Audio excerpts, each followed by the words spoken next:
Hi,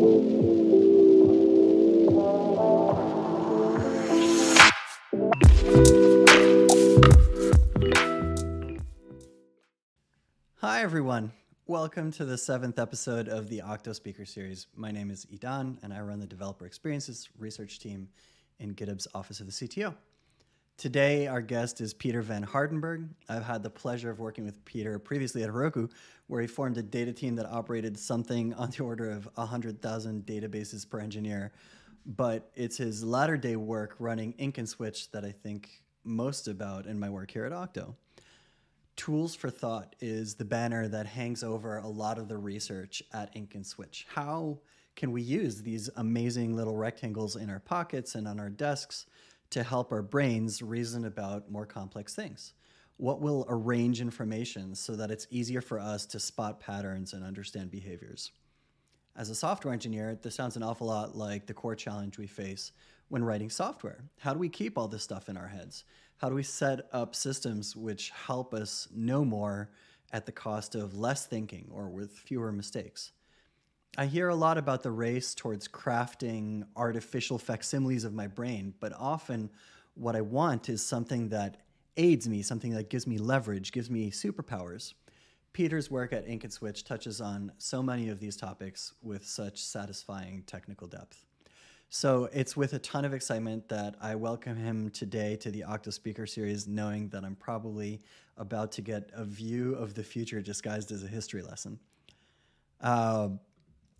One final note before Peter comes on, we'll be taking questions in the GitHub discussions thread. The URL is down here on the screen. I'll also try to keep an eye out for questions in Twitch chat. Please keep things positive and welcoming to everyone. We've got a code of conduct in the repo that the discussions thread is on, and it's important to us that everybody abide by that. So without further ado, welcome, Peter. Hi, thanks for having me. It's my pleasure. Thanks so much for coming on. Looking forward to the mystery topic of local first computing. Great, yeah. Well, I mean, this is an area of research we've been plowing for some time, and so I'm glad to have a chance to come and talk to everybody about it today. Shall I take the stand here? Please, take it away. All right, let's get my screen share.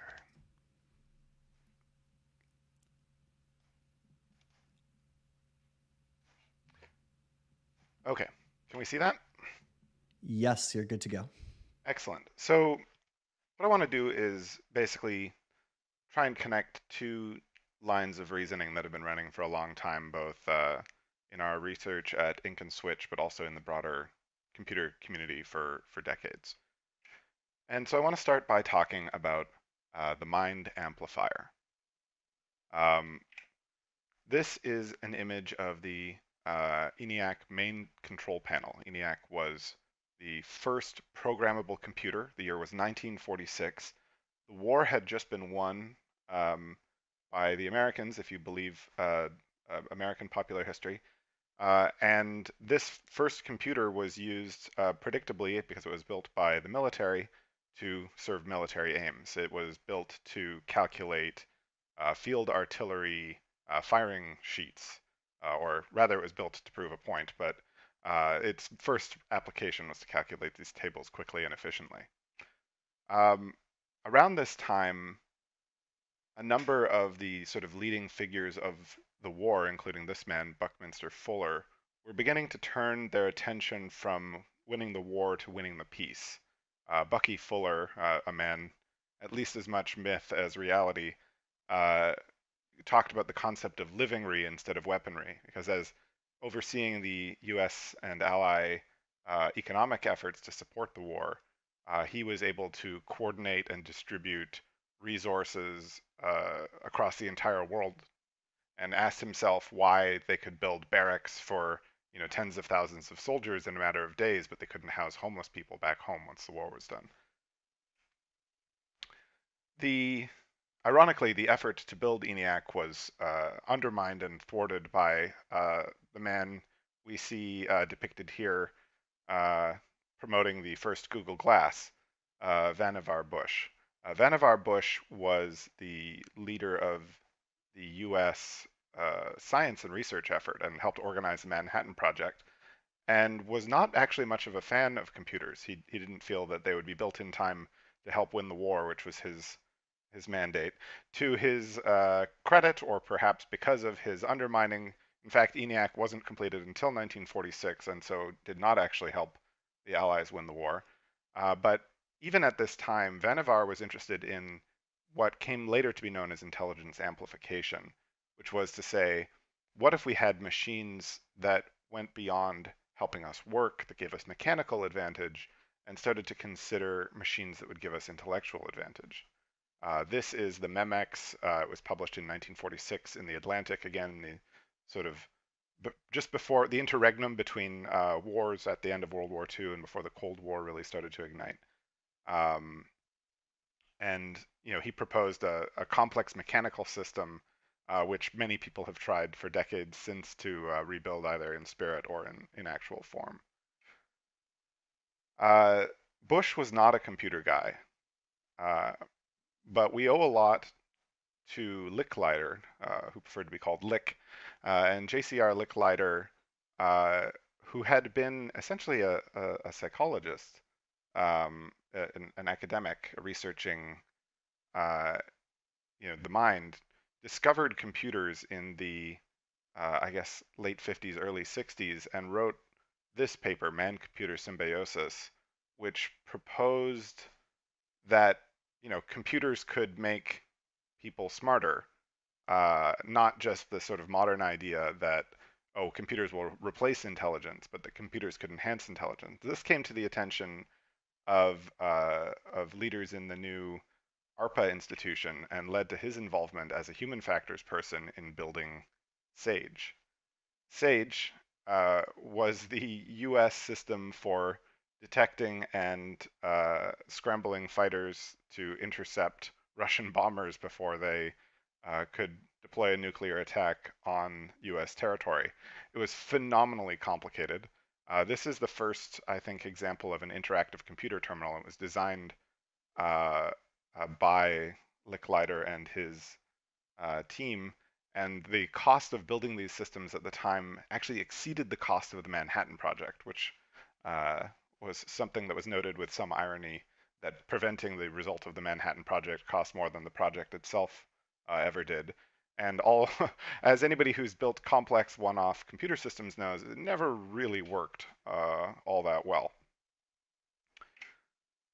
But Licklider's work evolved into, eventually being tasked at the IPTO, his computing branch of the then ARPA system, to focus on command and control, which led to the birth of the internet. And eventually, over time, he returned to these questions of man-computer symbiosis, and that led to the work here of Ivan Sutherland, who's demonstrating Sketchpad. Sketchpad is sort of considered the genesis of the modern sort of interactive computer, and some of the ideas in Sketchpad are still quite radical and exciting if you watch the video or read the paper today. As you can see, Sketchpad occupied an entire wall. It used, very rudimentary images, but it allowed for direct manipulation of drawings and basically gave birth to CAD.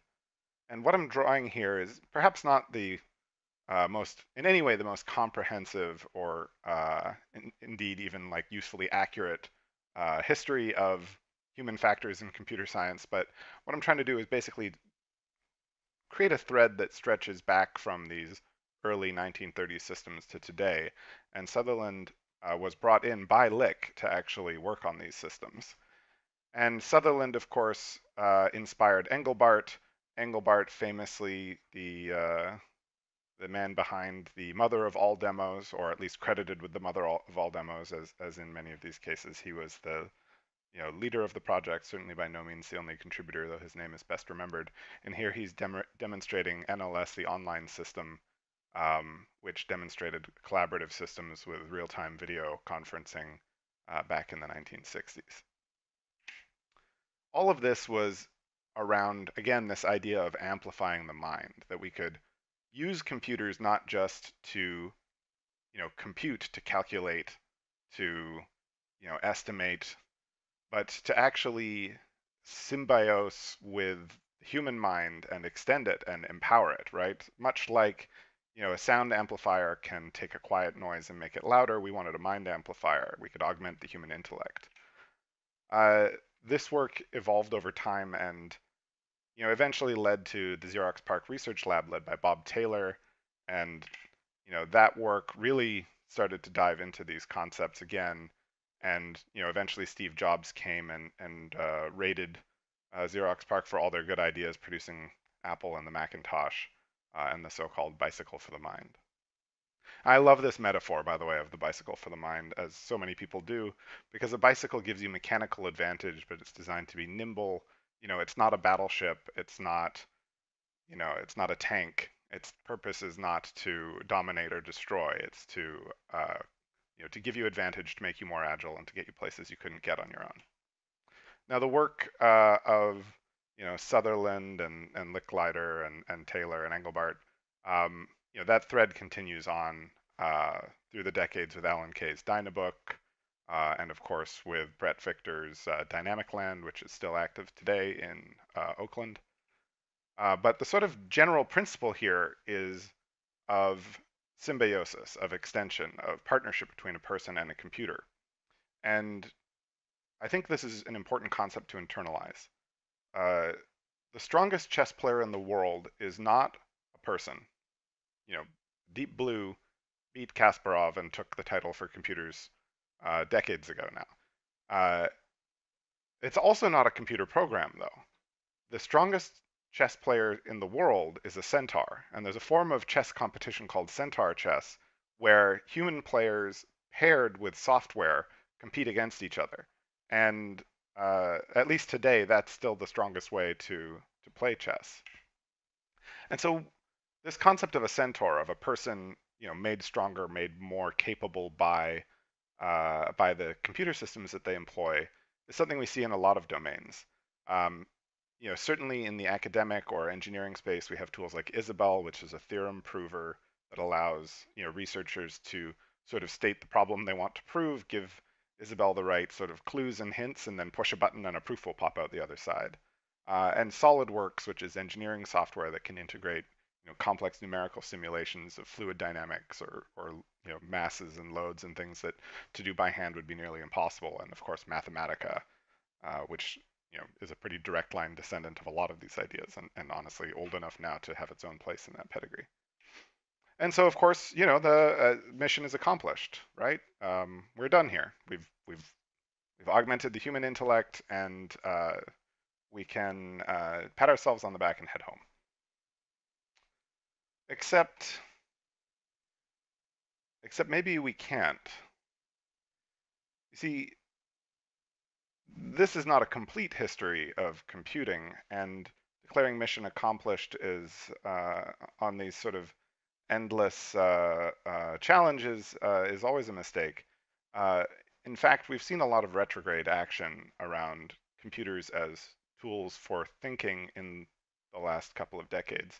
And a lot of that has to do with changes in the platforms that we use to do to engage in our computing lives. And push notifications, there's a lot of talk about the attention economy and push notifications and distraction, and of course that's a huge feature.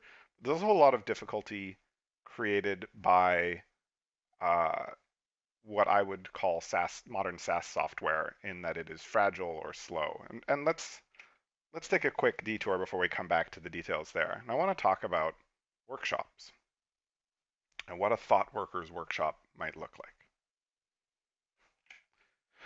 This is a wood shop. This wood shop is in the Outer Sunset in San Francisco, next door to a really good fish taco place. It's called the Wood Shop, appropriately enough. And this wood shop would look legible to any woodworker in the world, and any woodworker even going back decades. The basic set of tools a woodworker uses, a chisel, a saw, they've been electrified and even computerized.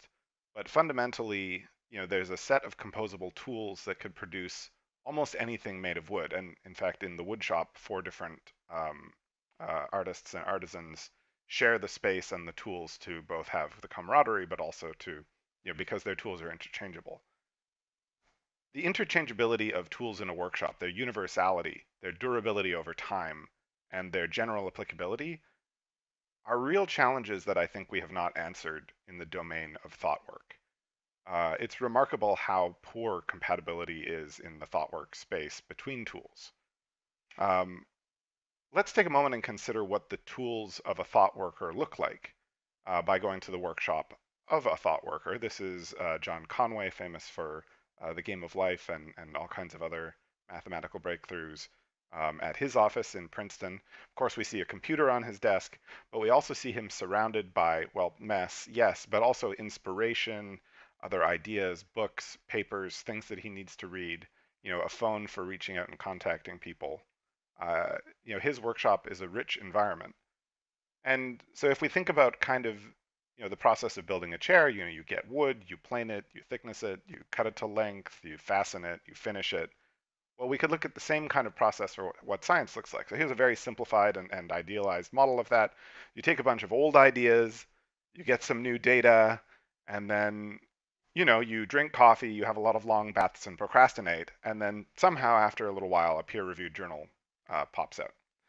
Now, that middle stage actually has a lot of articulation that I think would be irresponsible of me to try and squeeze into talk today. There's sort of rumination, and there's drafting, and there's active reading, and there's a lot of tools and techniques people use to get through that. And honestly, that's where a lot of these kind of thought tools operate. But I want to sort of zoom back from the construction of a single idea to note that, in fact, scientists and researchers generally have many ideas on the go. It's not like you sort of sit down and you're like, I am going to think a thought today, and then you build it one piece at a time. But rather, you have something that's more like a garden, where there are many pieces of information percolating and growing, and some things are growing quickly, and other things will never go anywhere. And so you have this sort of large corpus of ideas always kind of fermenting and working away. So if we come back to the question of what are these tools for thought workers, well, then we should ask ourselves, what are the properties of a good tool? This is John Economaki HP9 thickness plane. John Economaki was a woodworker who developed a wood dust allergy, became unable to do his favorite work, and so he got into tool making for woodworkers instead. I mentioned him to a professional woodworking friend of mine, and he laughed and said, "Oh, no one who actually works in woodworking uses those tools. Those are for lawyers. They're much too expensive for people who work in the field." But these tools are undeniably beautiful, well-crafted objects. And so let's talk a little bit about the properties of tools that thought workers need. I think first and foremost, if we're thinking about the challenge of thought work in the modern era, we need to talk about focus. Attention is a limited quantity that we need to preserve. We have the hardest thing in the world is these days to shut out everything else and to focus in on the problem at hand. Tools for thought that don't prioritize that are going to be worse than tools that do. Our tools for thinking also should be incredibly responsive. We want them to feel effortless, frictionless. Marshall McLuhan talks about the hammer becoming an extension of your body.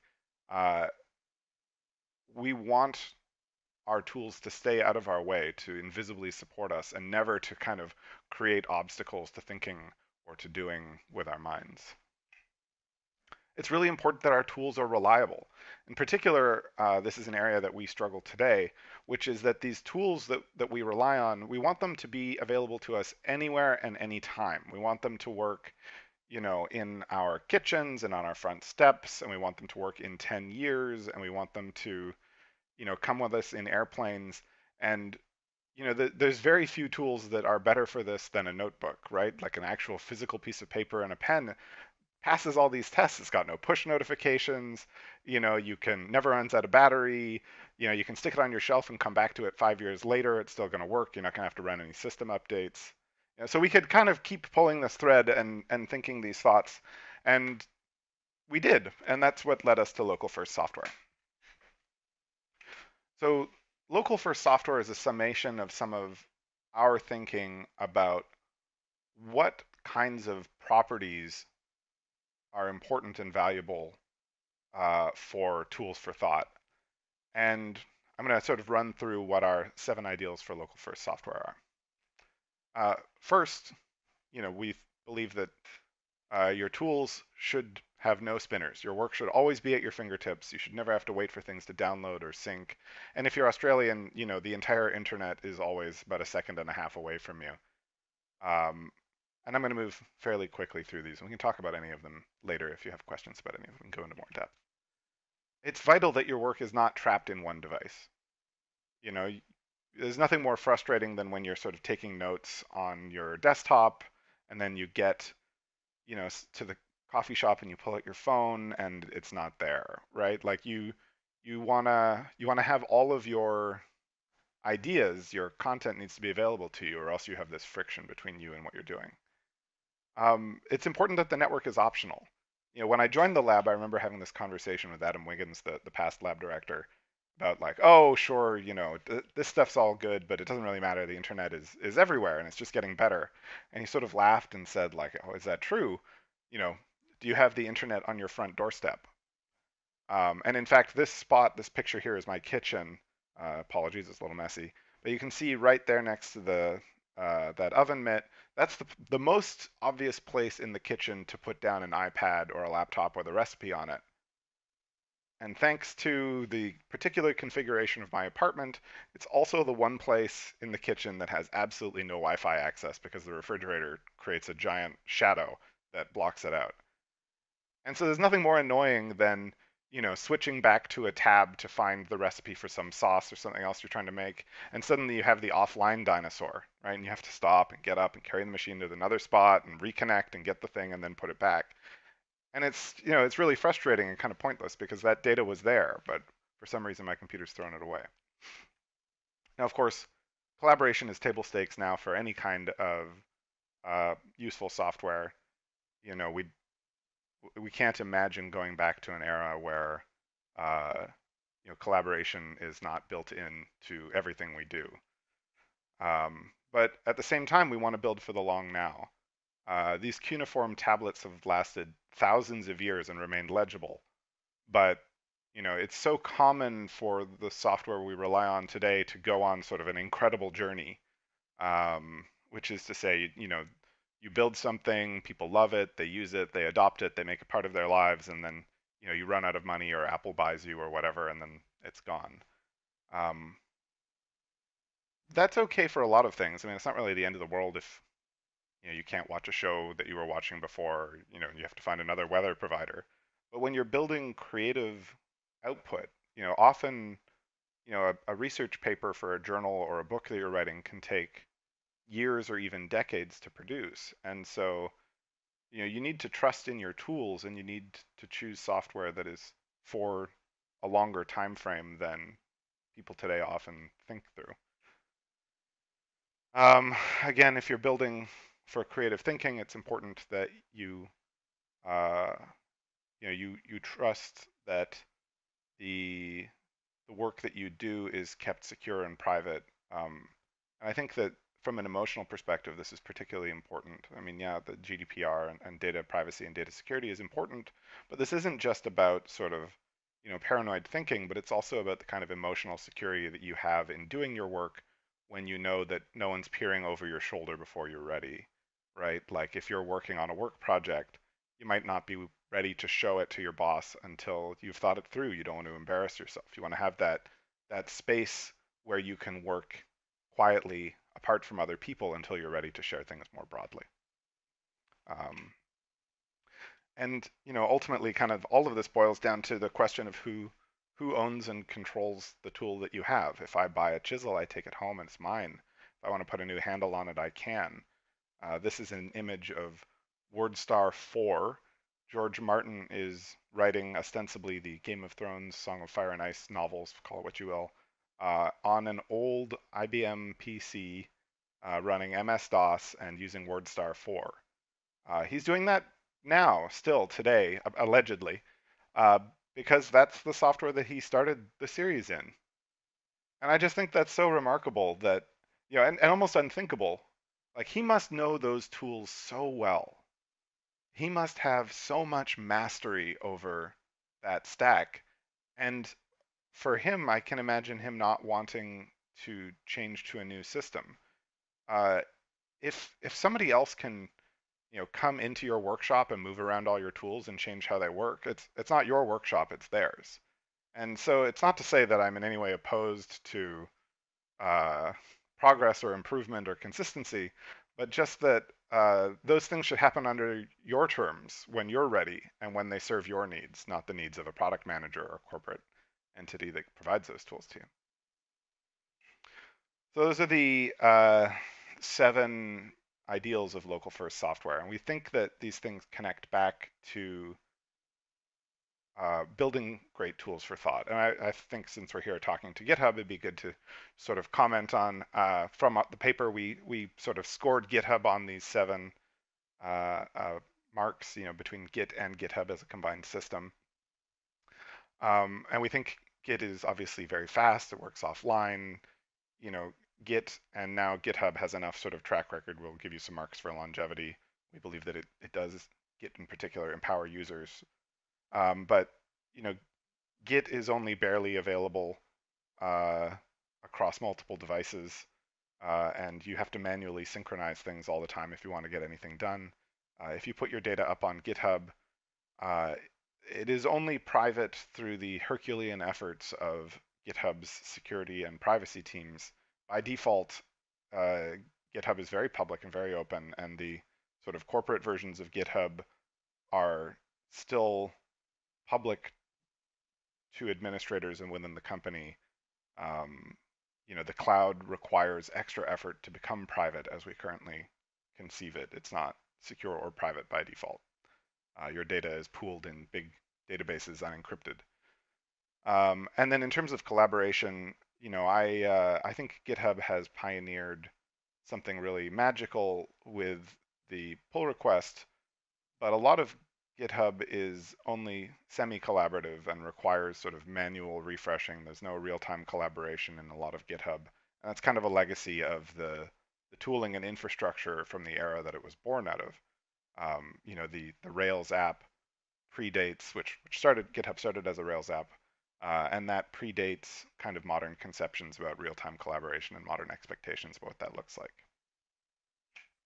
So not to pick on GitHub, I think it's in many ways, some aspects of GitHub are exemplary in these domains, and others are more challenging. And we all have a long way to go. That's why we're doing this research. So I want to turn my attention now from kind of vague philosophical thoughts to talking about some of the built systems that we've explored at Ink and Switch. And if we have time, maybe later we can even look at one of them live that I've got running on my machine here. But we'll start with sort of a tour. So our first project working in this space was a little Trello clone we call Trellis. This was our first attempt to build a piece of local first software. It's an Electron app because browsers are not very good at storing data, and PWAs are fine, but we found we just couldn't trust that the PWA would be there when you came back. So we wanted to build an app that somebody could download and really have and really feel that feeling that like this is the thing on my computer. And Electron is great for that. What you can see here in the image on the right is sort of 2 views of the same data. The main view, sort of our quasi Trello, and then on the right you have a changelog. And those are 2 representations of the same information. And in fact, in Trellis, you can click back through time and you can see each change, like popping off the stack. So you can go back and look at how things used to be. So you can say, what did this look like yesterday morning? How does it change and who made those changes? And that's built into the tech stack that we built. We built this system on top of WebRTC. WebRTC is a technology built into browsers that's designed to allow peer-to-peer video and audio chat. It's probably how this StreamYard tool we're using today works. But WebRTC requires centralized infrastructure for signaling, which is to say helping the different computers discover each other. And so a good amount of our research in this project went into just figuring out how we could do that without having to stand up servers. Because our goal was that every copy of Trellis should be able to talk directly to other copies of Trellis so that, months later when we were no longer working on this project, that it could survive the long now, right? You can still check Trellis out of a repo and use it, but Trellis, Trellis doesn't require central cloud infrastructure for you to collaborate, but it's a very early rudimentary effort, and it does require you to like set up manual port forwards in your firewall. One fun story about this project is that we had actually uh, created a bunch of Slack bots for each of the users and put the API keys into our Trellis installs so that when you opened up Trellis, it would actually go to a special channel in our Slack and announce itself and try and discover other peers. And that was really dumb, but kind of fun until we started hitting anti-flood protection in Slack, and because when more than 4 people were using it, the system would just totally overwhelm. And at that point, we're like, okay, this was a neat experiment, but it didn't pan out. What Trellis did, though, and in particular Roshan Chokshi, who was sort of the lead engineer on the application side of this, pointed out was that there was a really appealing sort of connection between like a data document representing the data in the application and a renderer in a React style application to display it. But before we get into that, I want to talk just briefly about CRDTs and Automerge. A CRDT, put simply, is a mergeable data structure. If you think about Git, right, in Git you have files which are made up of lines. You can remove lines and you can add lines, and if 2 people edit the same line, then that's a conflict.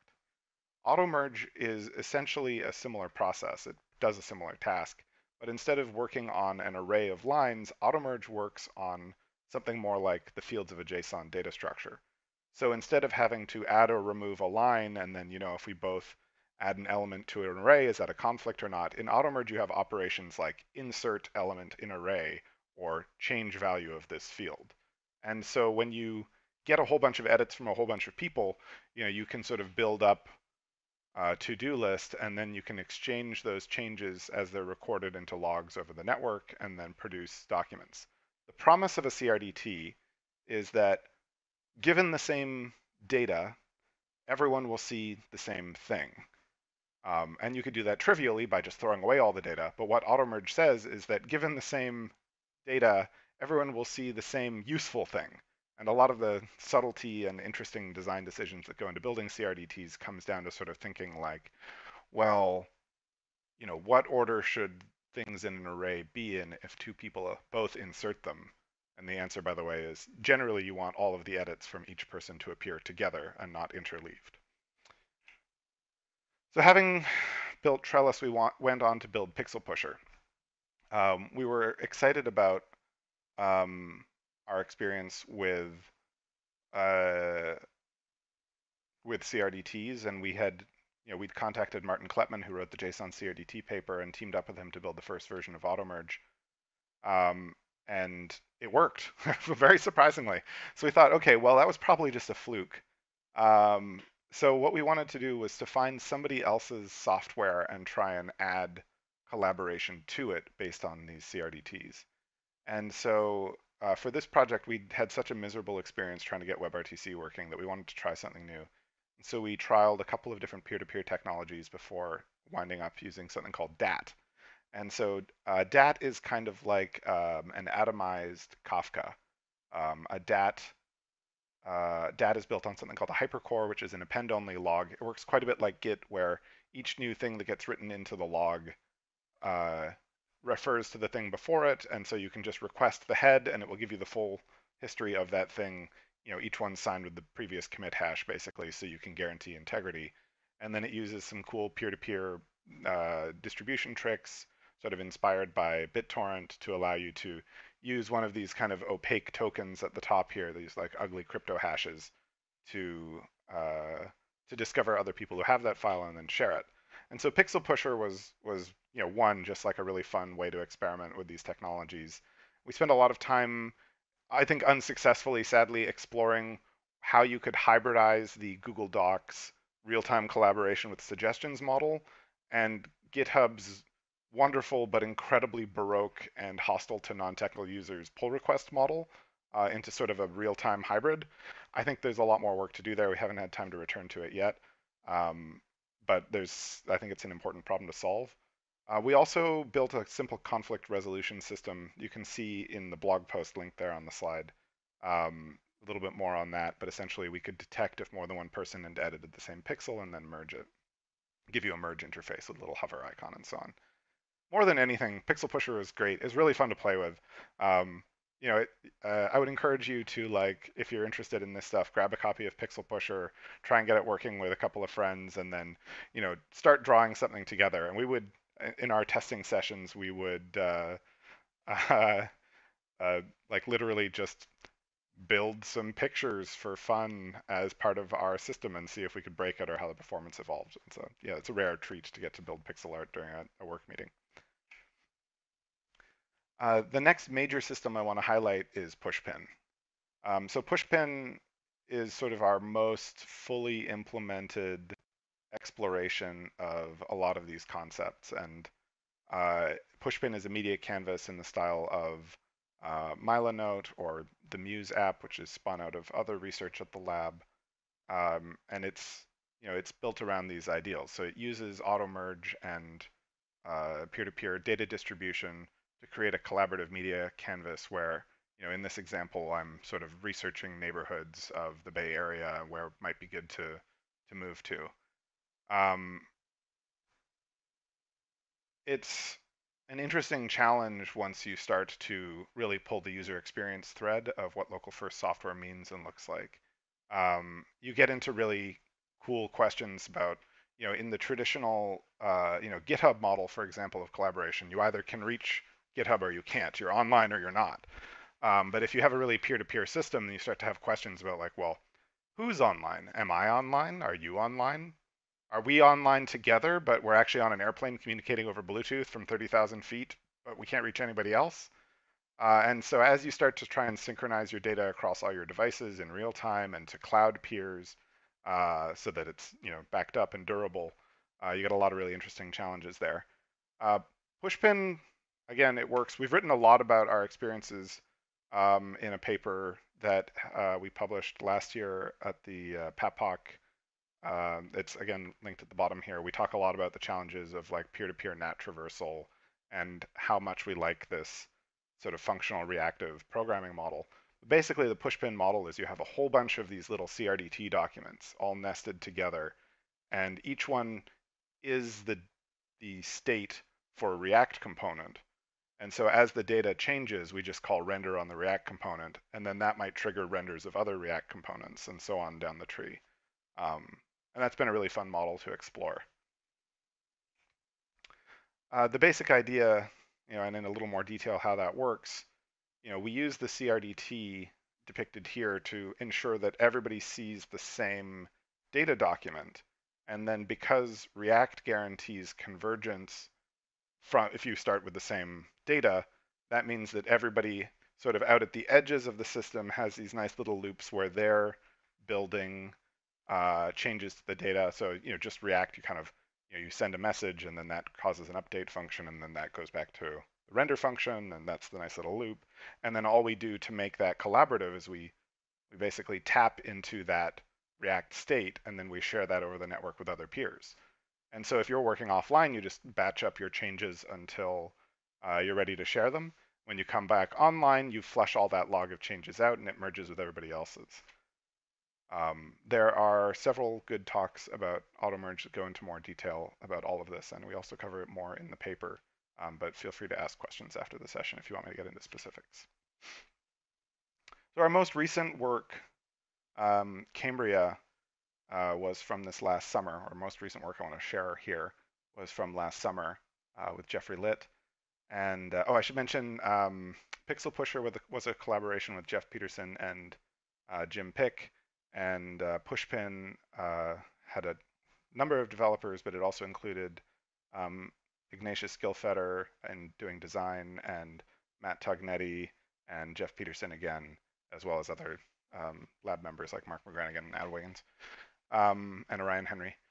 But so Cambria from this last summer was a collaboration with Jeffrey Litt on as we were building these decentralized systems, okay, great, we managed to get all these systems working together. But if you've ever worked on cloud systems and APIs, you have this problem, which is like, oh, gee, uh, there's old clients out there, and I want to do something new with the schema, and now we have problems. How do we migrate the data?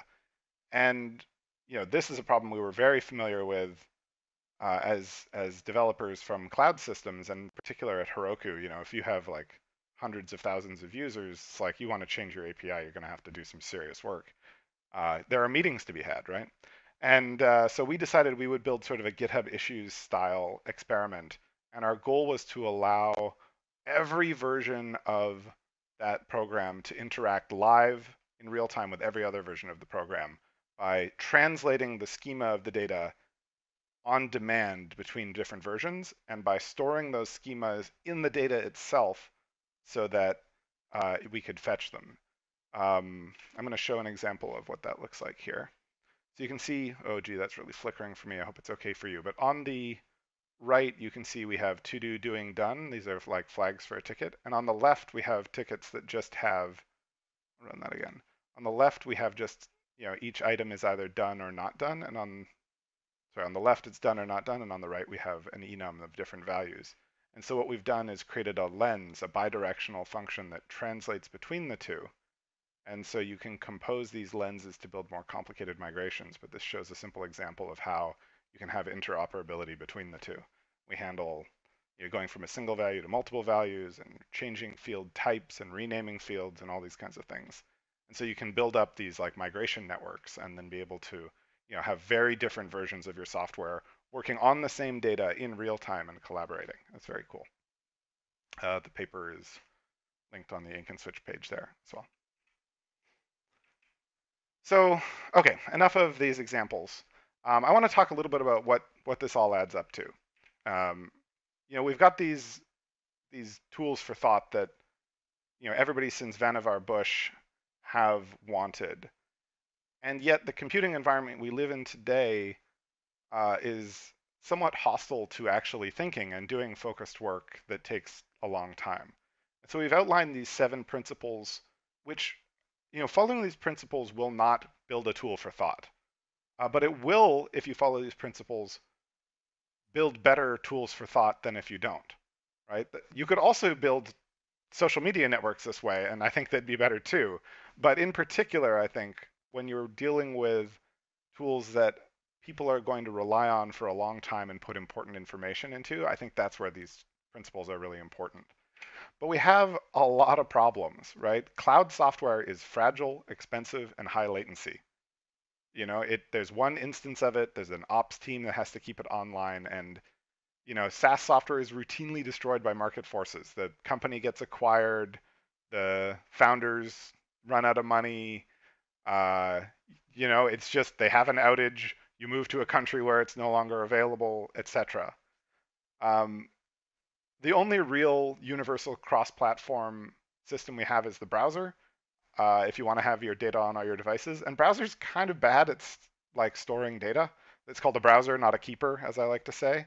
And not only that, but browsers are also really slow. If you really want to have these like frictionless tools that feel like an extension of yourself, you can't be running them at 10 frames a second and waiting 200 milliseconds to get responses back from some web server. It's got to be as fast as your fingers can move, as fast as you can think. We have networking problems if you really care about this sort of long now thinking, which is that collaboration should outlast the businesses that provide it. Then you need to have some ability to have direct peer-to-peer connections. And in fact, we talk about this a lot in the Pushpin paper, but basically offices and cafes, which are places people go to work together on things, often have their networks set up to prevent peer-to-peer connections. If you work at Cisco, please fix this. In terms of like high quality interactions, if you want to have those, fast, high quality experiences, you've got to build native apps. But native apps on desktop platforms have been, mostly demolished by the web. And on mobile platforms, people are pretty focused on the attention economy, on push notifications and gems and engagement metrics. So I think we can do better, right? We can embrace all of these local first ideals and build tools that make it more possible to think deeper, to solve hard problems, to contribute more to the challenges that face us all today.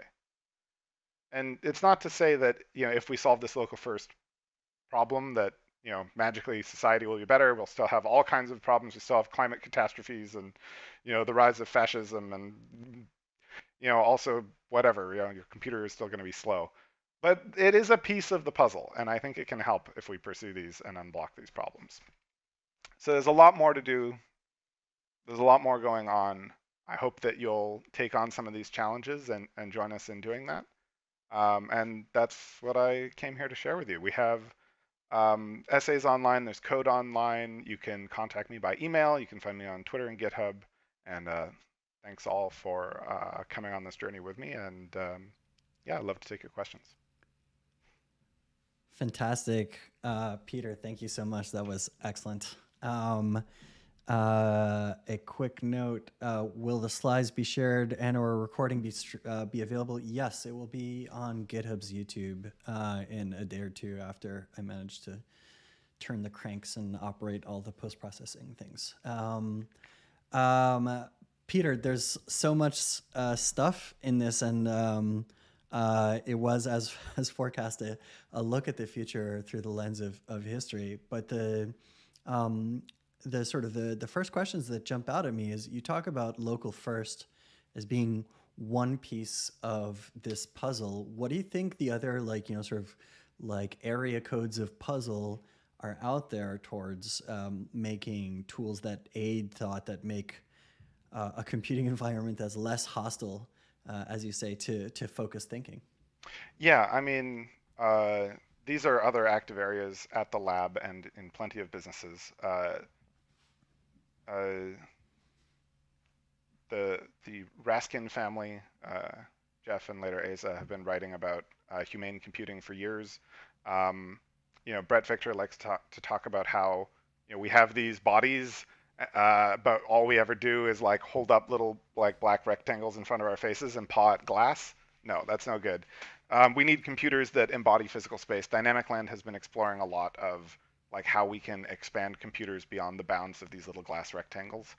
They're not the only ones. We think stylus computing is really important. We think alternative input methods are really important. We think that tactile interfaces are really important. One of the things that's really cool with the Muse app, which spun off of a bunch of our work at the lab, is that it sort of spatializes your thought, and then it's designed for people with hands, not for people with cursors. So you can use the pen and simultaneously use your hand to move things around on the canvas, or you can move several things at once if you touch several things at once.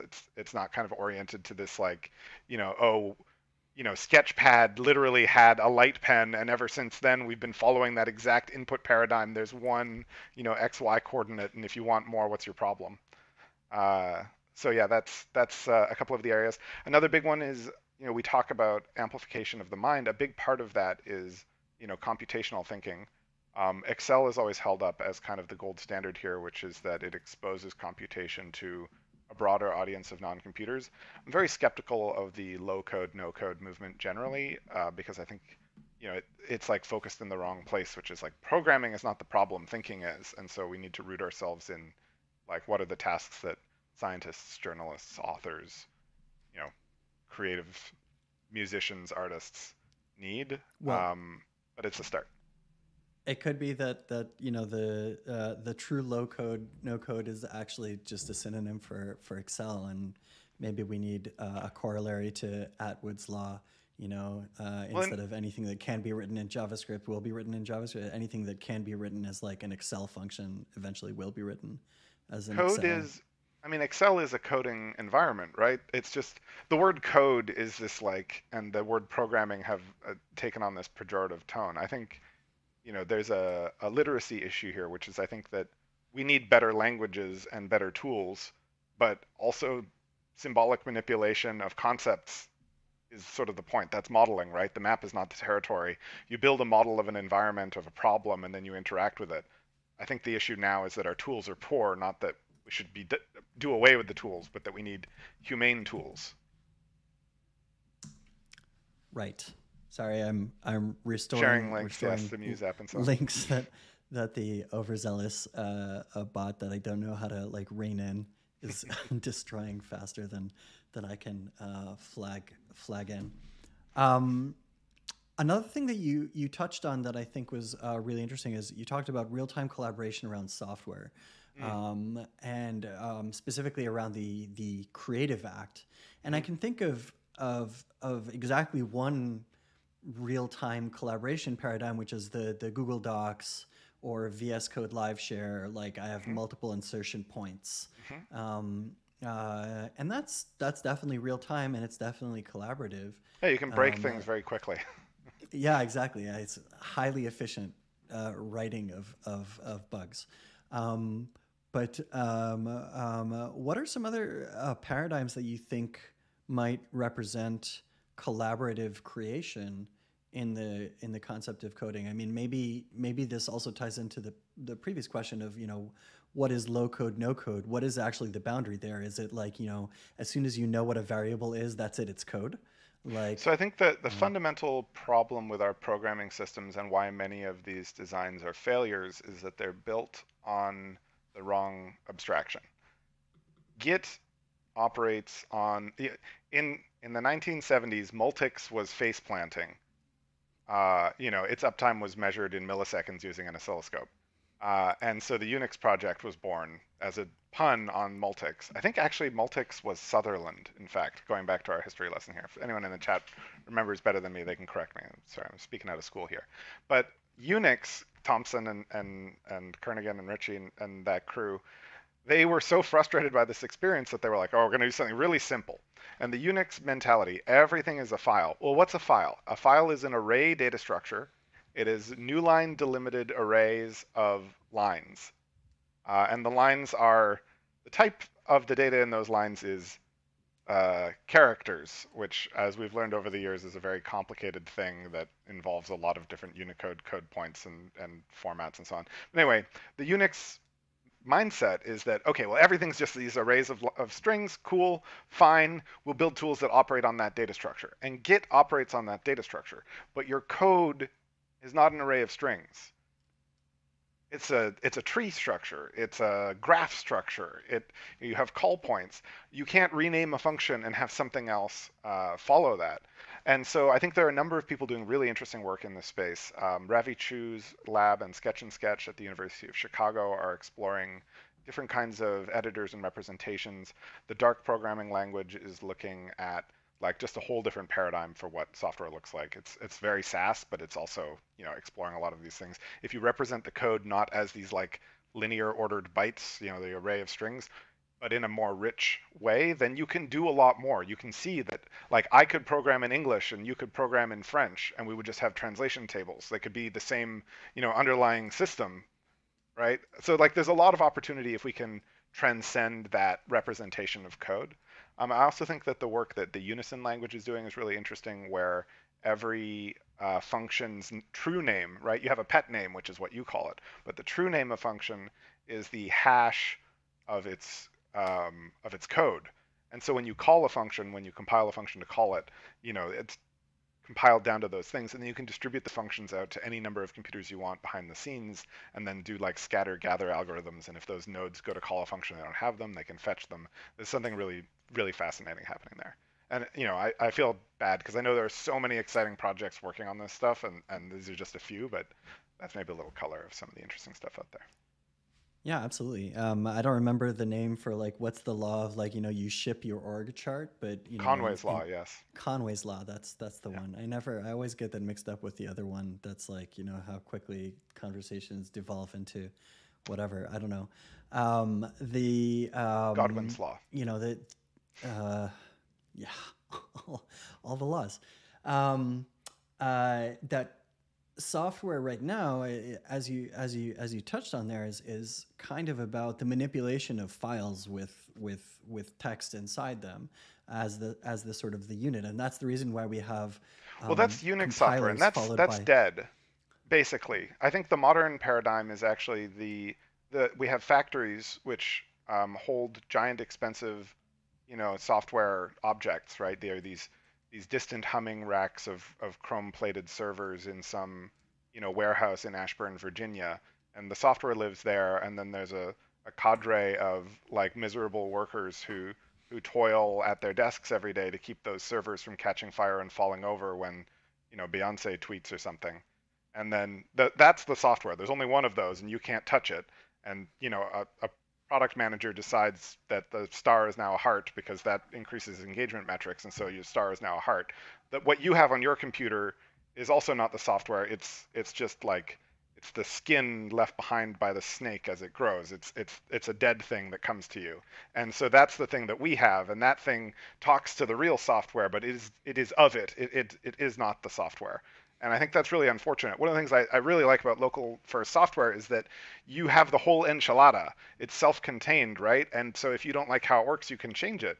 And if you want something better, you can move forward. But if you like what you've got, you can keep it. So it empowers you to make those decisions. That's how Git works. Right. Yeah. Okay. I think we have time for maybe like one or two more questions that I see that people have posted. I'll try and answer quickly. Yeah, it's all good. We can run a little bit over. Jay Garing asked that a significant feature of collaborative cloud-based software is the ability to define fine-grained access roles and permissions for who can read and write data. And he's asking here about what does this look like in a world of local first software? How do you achieve the same level of granularity and permissions while still remaining safe and secure? Maybe it's actually easier in this sort of paradigm. I'm not sure how to address. Yeah. So we face a wave particle duality with data, right? So data is both a thing and a place. And a Google Doc is a place, right? You can go and you can visit it, and then someone can close the door and lock it, and you can't come in. You can send someone a URL and they can reach it. But a Google Doc isn't a place because I can download it and keep it on my iPad. So it's a thing. So it's a thing and a place. And there's like this weird, if you've ever received an email from a business that uses Outlook, no offense to your corporate overlords, and you get like an email recovery ticket, or the system is like, oh no, unsend that email. Well, now you're definitely going to read that email, right? The cat is out of the bag. So the point I'm making here is that fundamentally information is not something you can take away from people. It's something you can share. And so one of the core tenets of local first software is that you should have agency over the data. So once you have data on your computer, well, it's not really coherent to say that you can't edit it. Maybe you shouldn't edit it. But the real question is not, do you have permission to edit it? The question is, does anybody care if you edit it? I can write all over the Constitution, but it doesn't change the law of the land, right? And so I think the fundamental pivot, and you can produce the same articulations and experiences, is like, if you don't want someone to know something, don't tell them. And if you don't care what they have to say, don't listen. And that's a really subtle but important just alteration of the primitives, and it produces the same kind of capabilities, right? So like, if you have a salary system and there's private information in the system, don't share that out to the computers of people who aren't allowed to have access to it. And then, if they edit that data, don't accept the rights. They don't have permission, right? So it's attention, not permission, is the fundamental building block of security in that environment. Nice. Let's see what else we got here in the discussion repo. I'll call out that this discussion link is going to stay stable. So even after this session is over, we can still engage in discussions on the threads there. Yeah, I'll try and answer anything that comes up in the questions. I can post links if people need them. Yeah. So BJ Titus said that he's heard Jason Fried of Basecamp mirror your thoughts about keeping old versions available to avoid messing up the workshops or workflows of users. And given that all the different app stores only make the latest version available, what do you think about the shipping of multiple versions of software like Muse? Without dramatically increasing complexity? Is Cambria obviously one part of that? Great. This is a great question. So fundamentally, the problem is we don't have the tools, right? We're in what Cambria is proposing and what we're trying to explore. Basically, in a centralized system, you can manage this problem with meetings. You're like, you know what, gang, we're just not going to do that data migration, or we're going to email everybody and be like, you need to upgrade to the new API because we're turning off the old one, and then you turn it off and it starts 500ing, and then they complain until you turn it back on for a while, and then you turn it off next week after 4 more meetings. But anyway, you can't do that in a decentralized world, right? And on some level, the fact that you can't do that in a decentralized world, Moxie Marlinspike wrote an essay about how this basically makes decentralized software evolution impossible because your protocols ossify as soon as you have success. But that's not necessarily true. It's just that we lack the infrastructure. We don't have the right tools. And so what the Cambria project we did last summer was about was we kept running into these problems where like, it's bad in like the sort of old school like downloaded software case where it's like, oh, I'm on the old version, so I can't open the new file. Okay, fine, I'll upgrade. But when you have people doing live collaboration on a document from different versions of the software and they've changed the format they speak, it leads to some very annoying and some extremely upsetting bugs where like both versions are constantly trying to write the data they expect and remove each other's data from the file. So you don't want that. So this is no less a problem in centralized systems, right? So in GitHub, if you look at the API response for a GitHub issue, there's the assignee, and then there's the assignees field on that response as well. And that's because back in 2016, support for multiple assignees was added to the GitHub API, but the old response was never changed because people were relying on it. And so why is it this way, right? It doesn't have to be. So the idea fundamentally behind the Cambria research was to say like, well, what we need is a tool, right?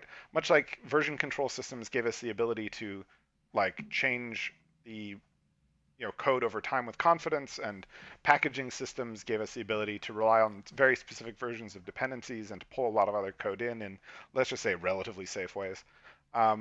Cambria or a Cambria descended tool will allow us to have high fidelity, high quality, reliable interop between lots of different versions of software.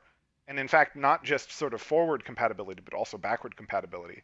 In the Cambria project, we showed that we can write these lenses, which is what we call them, into the document or into a place that older clients can read them. And so the new documents are written in the new format natively by new clients, but the old clients can open the data because there's a trail of breadcrumbs that say like, oh, you're on version 1 and it's version 10.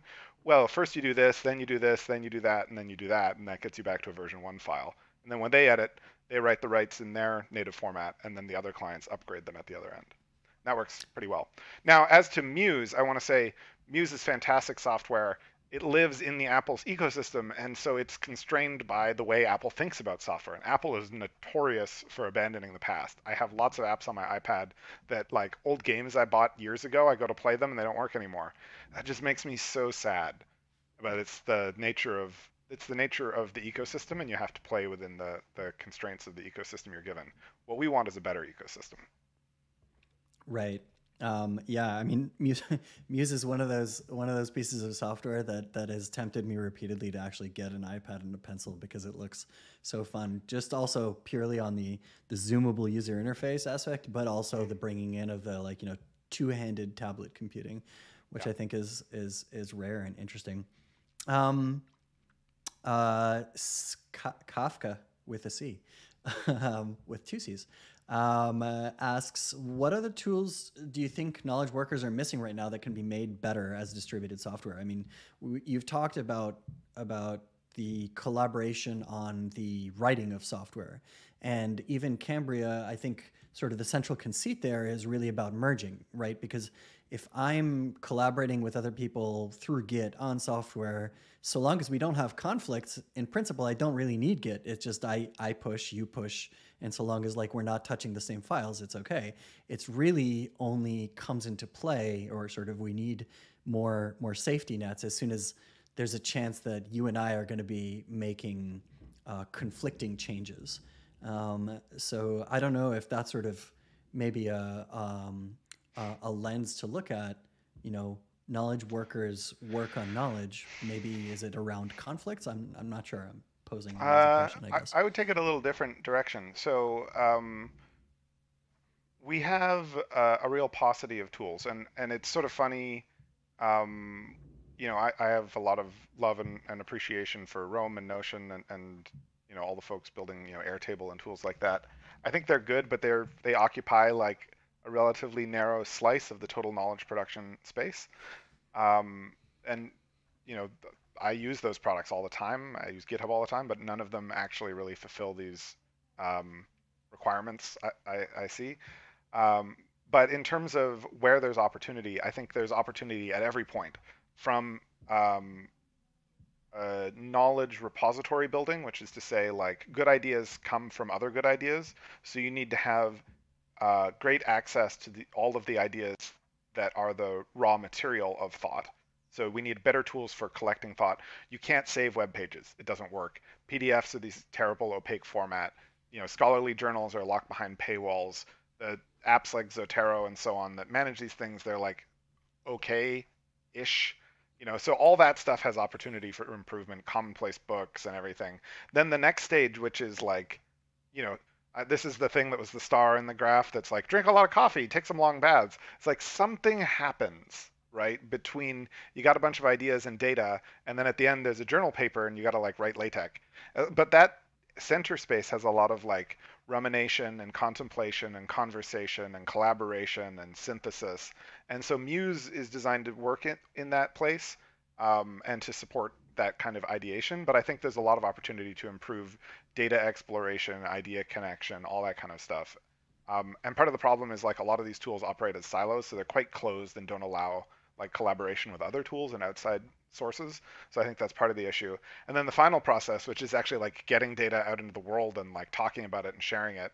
We've got, Google Slides and we've got LaTeX and Overleaf and all these kinds of things. But they're all, again, there's huge opportunity both for improvement in integration and collaboration and durability and performance and user experience. So I think you could pick almost any point in this process, whether it's tools for musicians or artists or journalists, right? Like the New York Times needs better text editors to do a better job of their journalism. D3 is pretty good, but like, there's a lot of improvement opportunity in how we visualize data for communication of it. You can pick any point here and cut in, and there's loads to do once you start to think about it. Nice. Okay, we have one last question, and that is, what do you see as the path to widespread marketplace adoption of these ideas? Like, what's standing between us and this rose tinted future?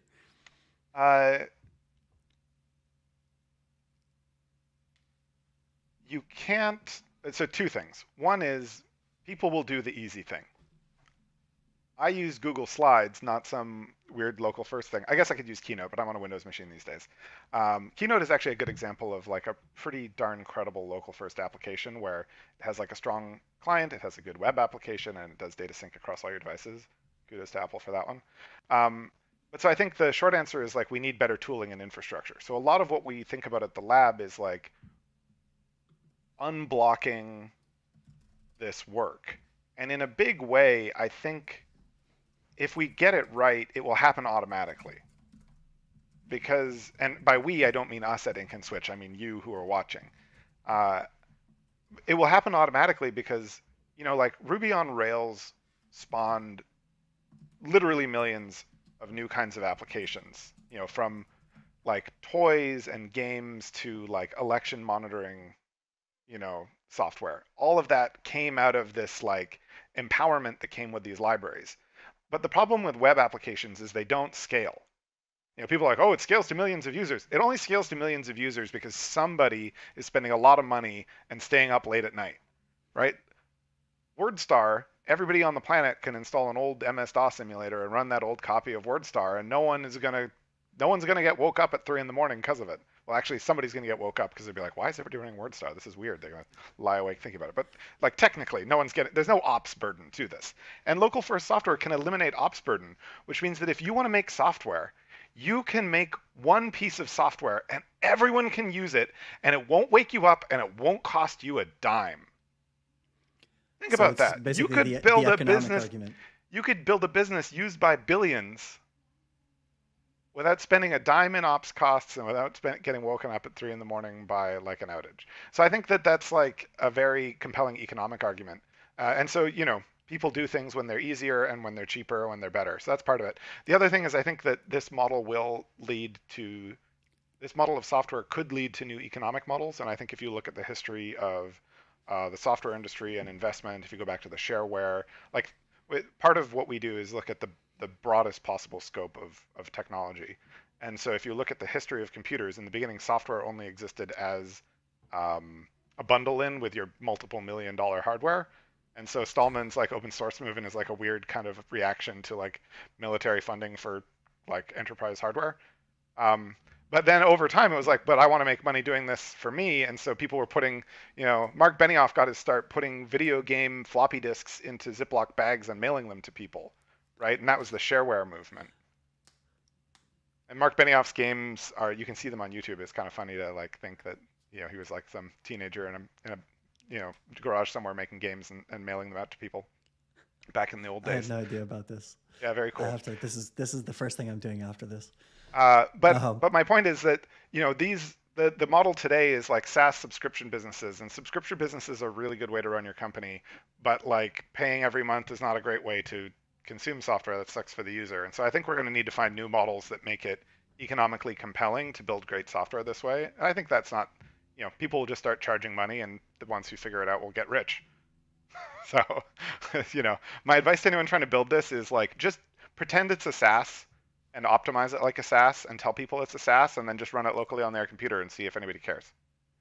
Right. I mean, I can't help but think about sort of I think there's an implicit thing hiding inside what you're saying, which is a very strong vote for the web as opposed to the various like walled software gardens, because well, the web is also the problem, though, right? Right. The web applications and SaaS businesses take the software out of your hands and lock it up somewhere, and then you don't even have the data, right? Like I go to a recipe site, and when I leave, I don't even have the recipe. Right, but I mean, I can't actually do a local first app in Apple's like walled garden, because they'll be like, show me the app, and you're like, no, it depends, and there's multiple versions, and they might want to talk to one another. Like you still need to live with their approval of your software. I think a robust local first solution will be not, it has to fuse the benefits of both. I think there's a lot of great things about the web, right? Like it's global distribution, it's accessible. The old sort of GeoCities web is closer, where like more of the code was in the thing that you downloaded. So I think that stuff is important. I think browsers could really improve PWAs and local storage support and file support. That would be huge just across the board in terms of unblocking this. But also browsers are just slow. It takes forever to render a web page. I mean, you know this, Idan. You look at a performance profile on a web application. It's awful. Running 60 frames a second. Like if you can't run at 60 frames a second, the amount of effort is. Oh like, God, I've spent months of my life just like chasing request animation frame. Ugh, terrible. But yeah, so I think that's part of the argument for why mobile apps are so good, is that the hardware is good, and because of their low power environments, they really focus on performance and experience. So I think, plus because they're isolated from the internet, right? Like I have concerns about the app model and the lack of agency and having computers that you can't actually program on. But they get a lot of the pieces right. And so what we want is to bring the pieces that work together in a way that empowers users and creates better software. Fantastic. Peter, thank you so much. This has been a fantastic discussion. I really appreciate you coming over and giving us both the history lesson and the forward-looking thing. What is the minimum software requirements around this? I'm going to copy and paste that question into the thread, because we are already quite overdue to hand it over to B. Dougie, who's going to be up next on Twitch TV/GitHub. Thanks so much for coming, everyone. Please keep the discussion going in the link below. Once again, Peter, thank you so much. It was fun. Hope you all enjoyed. Take care.